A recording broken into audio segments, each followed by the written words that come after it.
This is part of a three-part presentation here where I tell you guys, Facebook fans, of all the advice that I got that has allowed me to be where I am today, financially free, and how I made 40 times over my initial 100,000 cash that I had 10 years ago. Now, these were all in investments, okay? There's nothing about selling businesses and all that. And this was really in response to one of my fans who basically asked me, hey, can you give some financial advice? So here it is, part one, and these are really the three advice millionaires told me to my face and how it changed my life during the past 10 years.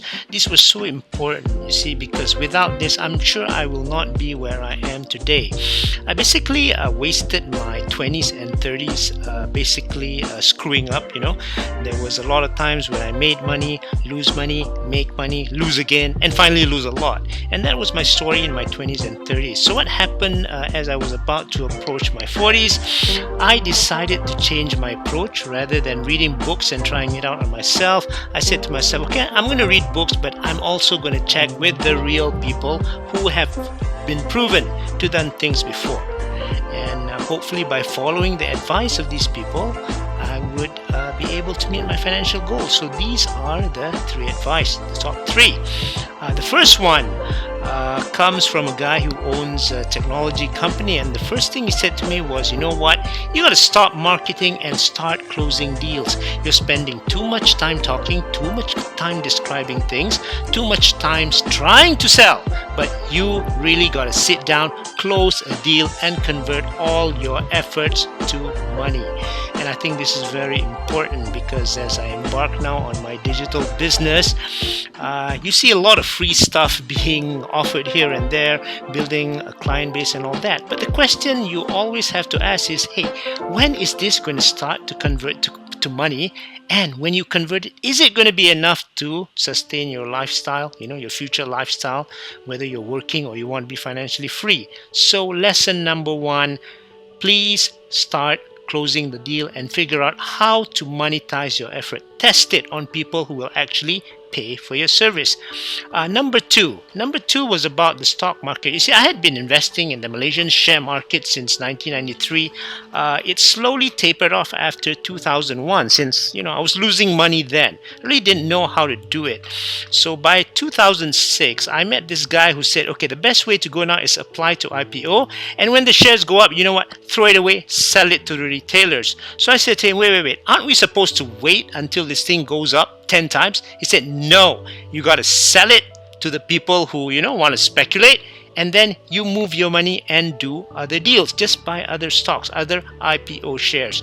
And that has proven to be a very, very good advice because, you know, now I don't, I say that I trade a lot of shares, especially IPOs. I buy a lot, and then when it goes up and goes for a premium, I sell it and then convert it to cash and move it to the next stock. Now, this also allows me to sleep at night while I'm building wealth because you know what? I have nothing on the market. I don't have to worry whether the market is going up or going down. So that's advice number two. The third advice that's really the mother of all advices that relates to one and two has to be with don't start a business and be an investor. Now, here's the story. In about 2007, you know, I had a business running consulting, 2007, 2008, and I approached this guy who had a business in one of the posh areas here in Malaysia, in Kuala Lumpur, in Bangsar. It's called Bangsar. And he pulled me to his room and he gave me some very, very short but very serious advice. You see, he said to me, you know, you see all this business, you see the Mercedes out there, you see this office, you think it's called glamour. But he said to me, no, it's not glamour, it's damn hard work, and I'm not even sure if I'm going to be able to keep this wealth because business goes ups and down. So he said to me, look, here's the deal. If you have a lot of money, just go and find a job, keep that money, invest that money. Trust me, you're going to be much happier. And lo and behold, 8 years later, I am much happier actually, because now with the money I can just go on, keep on investing, work on capital preservation and getting the yield to sustain my lifestyle. So there it is, the top 3 advices that really changed my life for the past 10 years. I hope you've learned as I've learned from this, because this is something that you really don't find in books. You got to read a lot of books to understand this, but I took these 3 and made it work during the past 10 years. Okay, goodbye for now. Okay, hello there again. Now, if the first part of the presentation was about the advice I got from millionaires 10 years ago, this presentation is about going 10 years forward, going from 50 to 60. And this is about the advice that I got from billionaires, and this will be part of my financial plan and blueprint for the next 10 years. And here, these are the advice that they gave me, and I'm sure this is how it will change my life. So let's go through the 3 advice. The first one is really the one-trick pony, which is focusing on one thing. You see, unlike millionaires, it seems like billionaires are very, very good at doing one thing. They really focus, they really become best-in-class masters of the universe in that one thing. And one billionaire told me, hey, if you're going to do a lot of things, I can tell you, you're not going to be successful. And one of the words that I heard is a one-trick pony. This billionaire had listed several other companies, but he said, you know what? Company 1, 2, 3, and subsequently, they're all variations of the same technology. They're all variations of the first company that I've listed. And why I'm successful is that I'm a one-trick pony. So lesson number 1, be a one-trick pony. Do something terribly, terribly well and scale it up. Now, advice number 2 is basically fake it to make it. This is about startups. You see, when you're a startup, you don't have all the money in the world. You really got to do a lot of testing to see if customers are going to buy your product. And during this crucial period, you do not want to be spending too much buying infrastructure, say customer relationship management system that's all automated. What you should do instead is really just do it manually, although the customers can approach you to the web. At the back end, it's already manual. It's all manual. And what the customers will see is that they think there's an automated system at the back, but it doesn't matter, because as long as customers like it, they will come more for your service and they will buy more. And then with that additional income, you can then buy the proper and necessary systems to service your customer. Now, notice that this is not cheating, okay? I don't agree with cheating.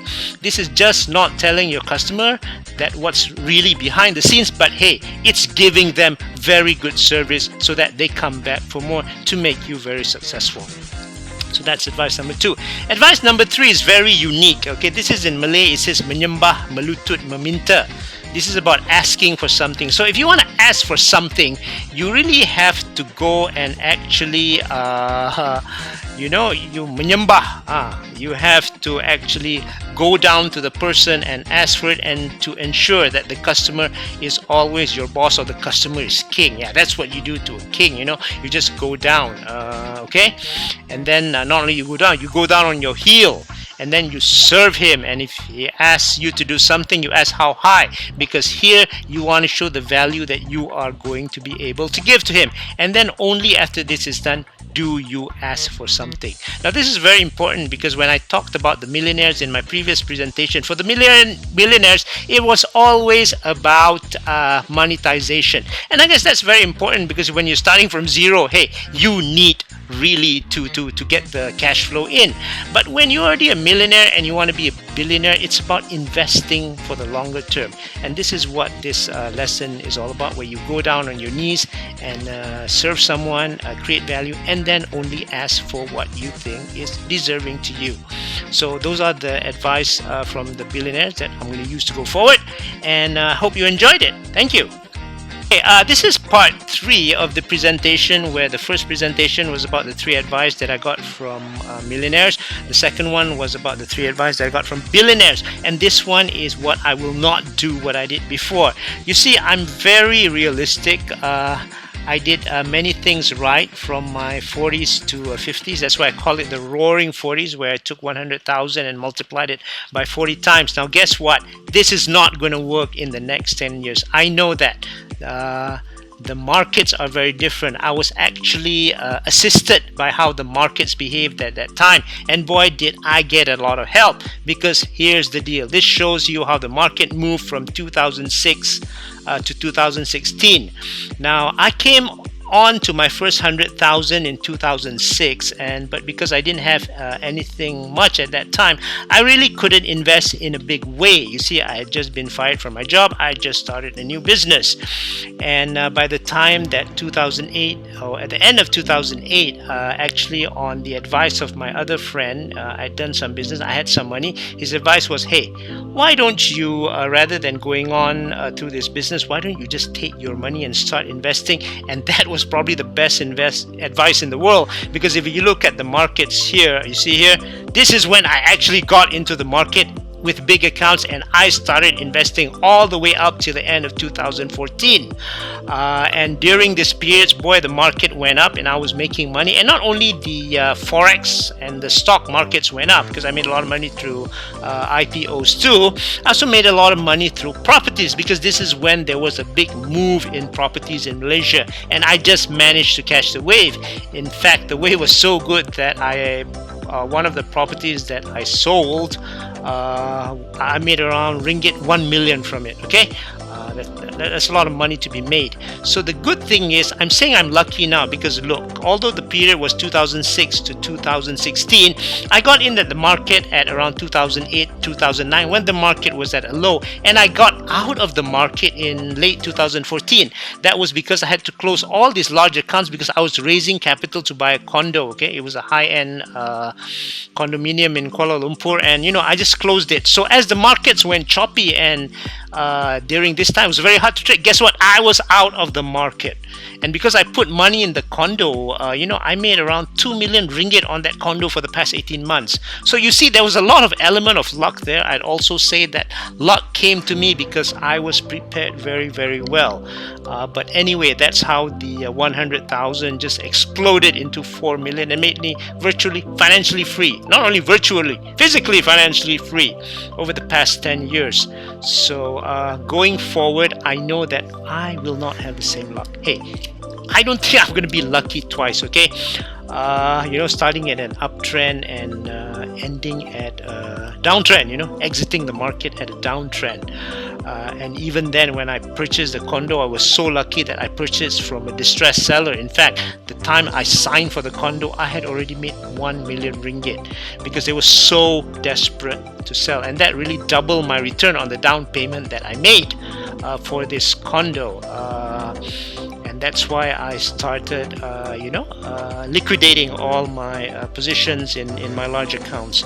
So going forward, I think discipline is really the bridge between goals and accomplishments. You have to have rules. You got to stick by your rules. For example, in the purchase of the condo, at that time, the market in Kuala Lumpur was very hot, but I resisted buying in 2013 and 2014 when everyone seemed to be buying, okay?